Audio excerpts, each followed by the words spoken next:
नमो नमः, नमस्कारः, वंदे संस्कृत मातरम।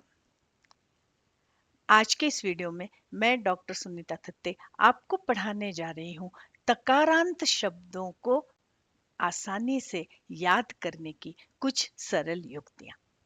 हलंत शब्द रूपों के पिछले वीडियो में हमने सुप, सुबंत, तिंग, तिंगंत, अजंत, हलंत इत्यादि पारिभाषिक शब्दावली को समझा। साथ ही सुप प्रत्ययों के पूर्ण रूप जानकर उनके संक्षिप्त रूपों को जाना और सबसे महत्वपूर्ण कि उन संक्षिप्त रूपों के आधार पर सारे हलंत रूपों को बिना रटे आसानी से याद करने की युक्तियों को, ट्रिक्स को, टेक्निक्स को जाना और समझा। तो आइए आज हलंत शब्द रूप भाग 2 के अंतर्गत हम बिना रटे हलन शब्द रूपों को याद करने और पहचानने की कुछ और नई ट्रिक्स जानते हैं तथा मुख्य रूप से भगवत, भवत, श्रीमत इत्यादि तकारांत शब्द रूपों को याद करने की युक्तियों को जानते हैं। ये तकारांत शब्द रूप प्रायः मतु प्रत्यय से बने हुए या शत्रु प्रत्यय से बने हुए शब्द होते हैं जिनके अंत में हल त शेष रहता है। तो यदि हम जो पिछली टेक्निक्स बताई हैं पिछले वीडियो में उनका अनुकरण करके इनके शब्द रूप बनाते हैं तो भी आसानी से बनते हैं, और इस वीडियो में मैंने एक और नई युक्ति बताई है, उस युक्ति का आश्रय लेकर भी आप इन तकारण शब्द रूपों को बड़ी आसानी से बना सकते हैं। तो आइए सबसे पहले हम करते हैं हलंत शब्द रूप भाग 1 के बताए हुए जो नियम है या जो अवधारणाएं हैं उनकी एक छोटी सी पुनरावृत्ति या सिंहावलोकन करके हम आगे बढ़ते हैं। जैसा कि मैंने भूमिका में बताया कि हलंत शब्द रूप भाग 1 के उस वीडियो में हमने पद की परिभाषा जानी, 21 सुप प्रत्ययों को जाना, सुबंत शब्द, तिंगंत शब्द, साथ ही सुबंत के दो रूप अजंत और हलंत इन पारिभाषिक शब्दों का अर्थ समझा, और अवशिष्ट सुप प्रत्ययों को जानकर हमने उस वीडियो में बिना रटे तीनों लिंगों में हलंत शब्द रूप बनाने की अत्यंत रोचक और महत्वपूर्ण ट्रिक्स एंड टेक्निक्स जानी और तीनों लिंगों के शब्द रूप बनाए। उसी वीडियो में हमने यह भी जाना कि मुख्य रूप से प्रातिपदिकों में अर्थात संज्ञा, सर्वनाम और विशेषणों में लगने वाले ये सुप प्रत्यय होते हैं, और ये लगने के बाद वो प्रातिपदिक पद बनता है। उन प्रत्ययों के नाम है सु औजस, अम मौक्षस, टाभ्याम भिस, गेभ्याम भ्यस, गसिभ्याम भ्यस, गस ओस आम और नी ओस सुप। पुनः कह रही हूं कि उस भाग 1 के वीडियो में इन सारे नियमों के बारे में विस्तार से और बहुत धीमी गति में मैंने आपको वो पढ़ाया है। आपने अगर वो वीडियो नहीं देखा है तो ऊपर आई बटन पर जाकर आप उस वीडियो को अवश्य देखें, ताकि थोड़ी बड़ी कक्षाओं में आने के बाद बहुत सारे हलंत शब्दों के रूप याद करने होते हैं, और आपने यदि इस टेक्निक को अच्छी तरह समझ लिया तो आपको शब्द रूप याद करने की आवश्यकता ही नहीं पड़ेगी। आप इन संक्षिप्त रूपों को लगाकर थोड़े से परिवर्तन के साथ किसी भी हलंत शब्द के बड़ी आसानी से शब्द रूप बना सकते हैं। उस वीडियो में हमने ये भी जाना कि प्रातिपदिकों में लगने वाले ये सुप प्रत्यय पूरे के पूरे प्रातिपदिकों से नहीं जुड़ते हैं। इनका कुछ अंश इत संज्ञक हो जाता है और बाद में उसका लोप हो जाता है। फिर वह प्रातिपदिकों से व्याकरण के नियमों के अनुसार थोड़े थोड़े परिवर्तित होकर जुड़ते हैं। यहाँ पर मैं एक बात और स्पष्ट करना चाहती हूँ कि न केवल सुप प्रत्यय वरन सुप प्रत्यय, तिंग प्रत्यय, कृत प्रत्यय, तद्धित प्रत्यय या स्त्री प्रत्यय जितने भी शब्दों के साथ जुड़कर नए शब्द का निर्माण करते हैं, ये सारे प्रत्यय पूरे के पूरे प्रातिपदिकों या धातुओं के साथ नहीं लगते। उनमें से कुछ अंशों की इत संज्ञा हो जाती है, और फिर इत संज्ञा होने के बाद एक सूत्र से उन सब का लोप हो जाता है। यह सब कैसे होता है, इसको महर्षि पाणिनि जी ने अपने सूत्रों में बहुत व्यवस्थित ढंग से बांधा हुआ है। इत संज्ञा प्रकरण में केवल 8-9 सूत्र हैं। अगर आप महर्षि पाणिनि जी के सूत्रों का चमत्कार देखना चाहते हैं और सचमुच संस्कृत व्याकरण को अच्छी तरह से समझना चाहते हैं, तो इत संज्ञा प्रकरण का नमूना देखकर आप सचमुच चमत्कृत हो जाएंगे। यहाँ पर मैंने इत संज्ञक सूत्रों से संबंधित 2 वीडियो बनाकर यहाँ आई बटन पर लगाए हुए हैं। अगर आप पाणिनि जी के अष्टाध्यायी के नमूने को देखना चाहते हैं तो आप इन दोनों वीडियो को अवश्य देखिएगा। तो उस भाग 1 के वीडियो में हमने जाना कि सुप्रत्ययों से जब इत संज्ञक वर्णों का लोप हो जाता है तो सुप्रत्ययों का संक्षिप्त रूप इतना ही बचता है। पुनः कह रही हूं कि आप पहले भाग 1 को अवश्य देखिए। तो ये जो अवशिष्ट सुप्रत्यय हैं यही प्रातिपदिकों के साथ लगते हैं। व्याकरण के नियमों से थोड़ा थोड़ा कहीं परिवर्तन हो जाता है, पर हलंत शब्दों में तो प्रायः ये जैसे के तैसे लगते हैं, 2-3 परिवर्तनों को छोड़कर। तो इसको मेरे साथ बोलिए आप, इन अवशिष्ट सुप्रत्ययों को। अह औ अह, अम औ अह, आभ्याम भी, एभ्याम भ्यः, अहभ्याम भ्यः, अह ओह आम, ई ओह सु। अब हमें क्या करना है कि जो भी हलंत शब्द हमारे सामने है, जिसके हमें रूप चलाने हैं, उस शब्द को इनके साथ हमें जोड़ते चलना है और हमारे शब्द रूप बन जाते हैं। तो प्रायः जो अन्य हलंत शब्द हैं उनके रूप तो सीधे के सीधे ऐसे ही बन जाते हैं। आज हम बात कर रहे हैं तकारांत शब्दों की। तो तकारांत शब्दों में केवल प्रथमा और द्वितीया में थोड़ा सा परिवर्तन करना होता है, बाकी तृतीया से सीधे सीधे उसी तकारांत शब्द में ये सारे अवशिष्ट सुप्रत्यय जुड़ते जाते हैं और हमारे शब्द रूप बनते जाते हैं। आइए हम सबसे पहले भगवत शब्द के रूप बनाते हैं। ये देखिए, अह औ अह में हम भगवत शब्द को जोड़ेंगे तो हमारे भगवत शब्द के रूप बन जाएंगे। देखिए, यहां पर हमारा मूल शब्द है भगवत। अब इस भगवत शब्द को मैंने बोला तृतीया से तो सीधे सीधे हमको जोड़ना है, तो हमने तृतीया से इन सुप प्रत्ययांशों में ये सारे भगवत भगवत भगवत लिख दिया और उसमें ये प्रत्यय जोड़ दिए, तो हमारे तृतीया से तो सारे प्रत्यय बन गए।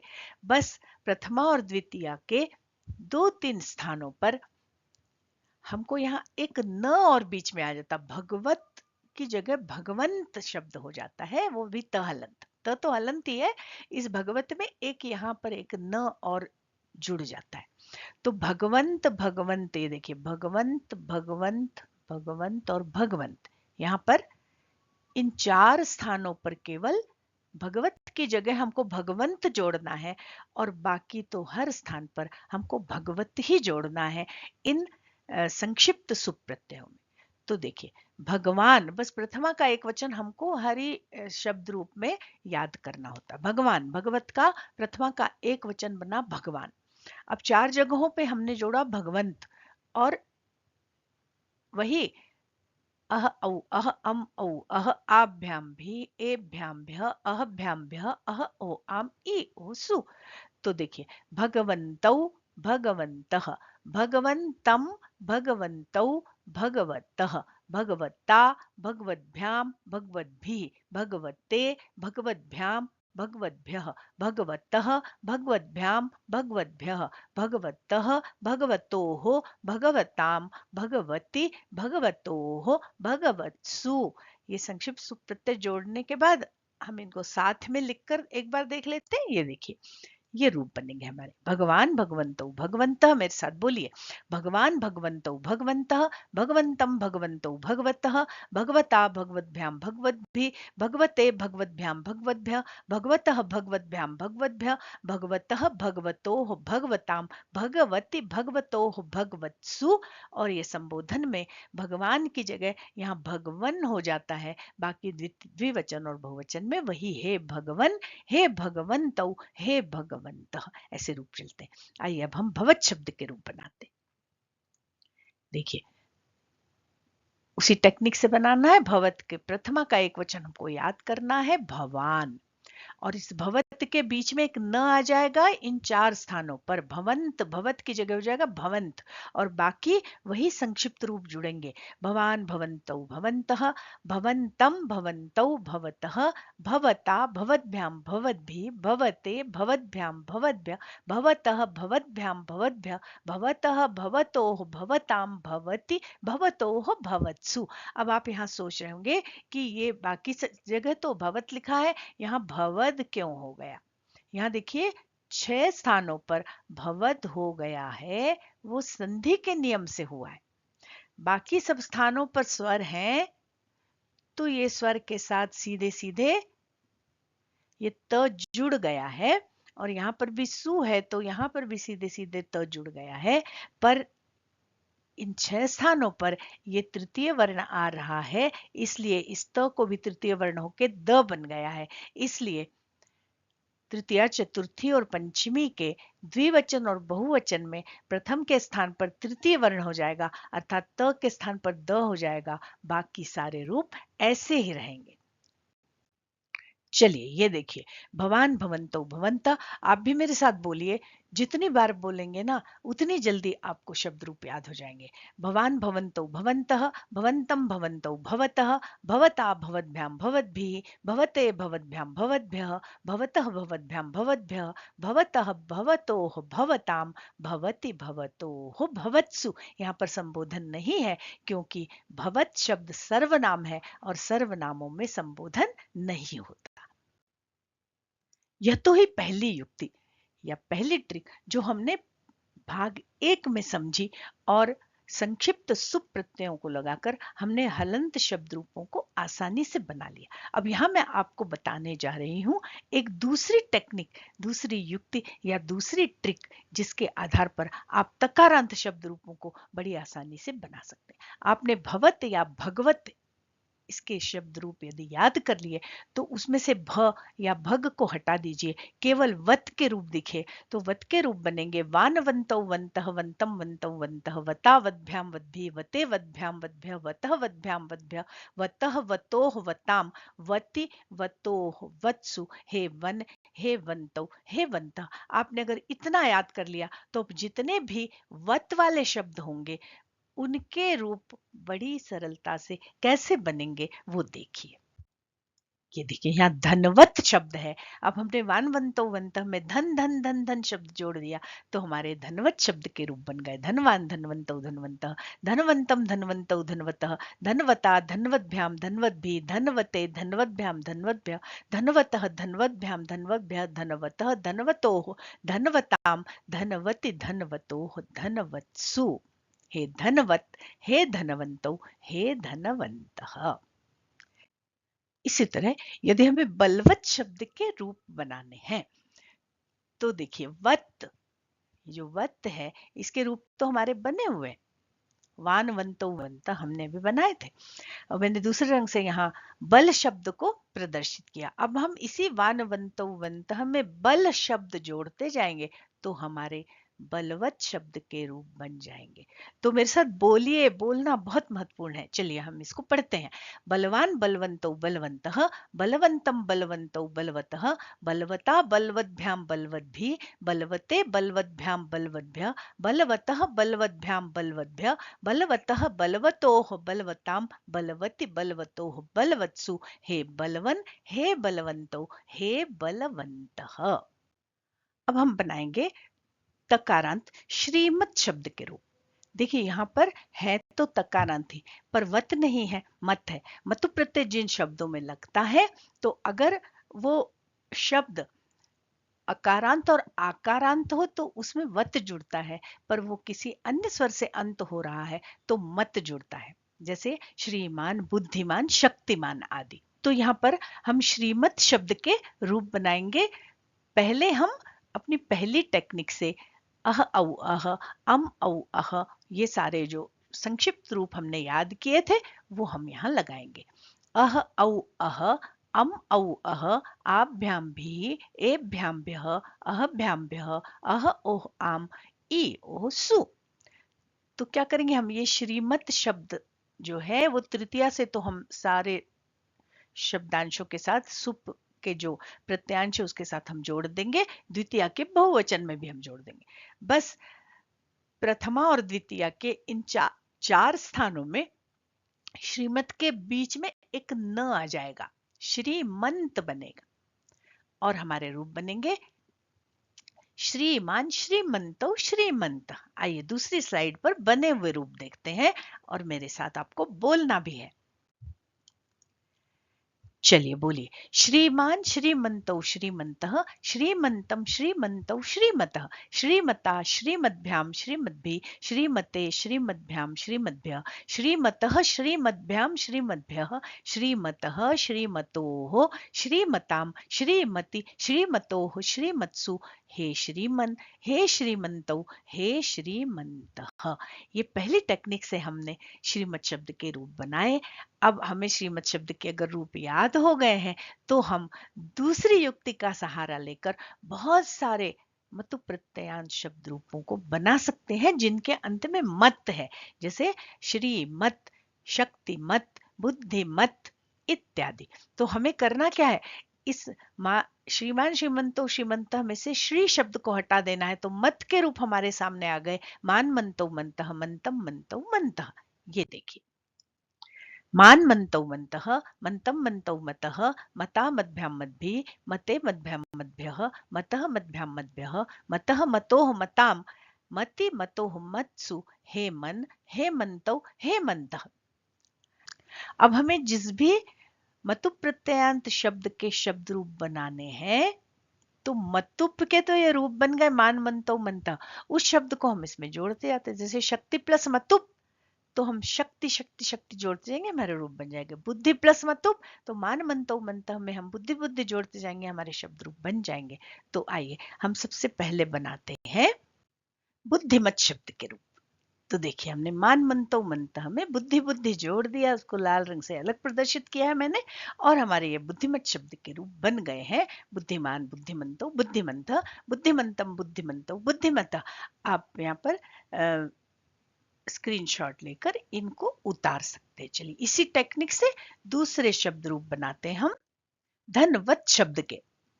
देखिए, उसी वानवंतो में हमने धन शब्द जोड़ दिया, तो धनवत शब्द के रूप बन गए धनवान, धनवंतो, धनवंतः, धनवंतम, धनवंतो, धनवत्तः आदि। एक और रूप देखिए, बलवत शब्द के रूप भी वानवंतो वंतः जोड़कर बन गए हैं। चलिए इन शब्द रूपों को पूरा मेरे साथ बोलिए। बलवान, बलवंतो, बलवंतः, बलवंतम, बलवंतो, बलवतः, बलवता, बलवद्भ्याम, बलवद्भिः, बलवते, बलवद्भ्याम, बलवद्भ्यः, बलवतः, बलवद्भ्याम, बलवद्भ्यः, बलवतः, बलवतोः, बलवताम, बलवति, बलवतोः, बलवत्सु, हे बलवन, हे बलवंतो, हे बलवंतः।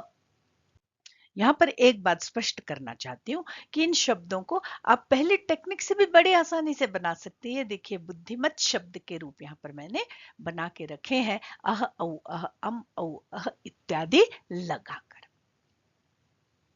अब हम यहाँ पर एक और तकारांत शब्द रूपों की चर्चा कर रहे हैं, शत्रु प्रत्यय से बनने वाले शब्द।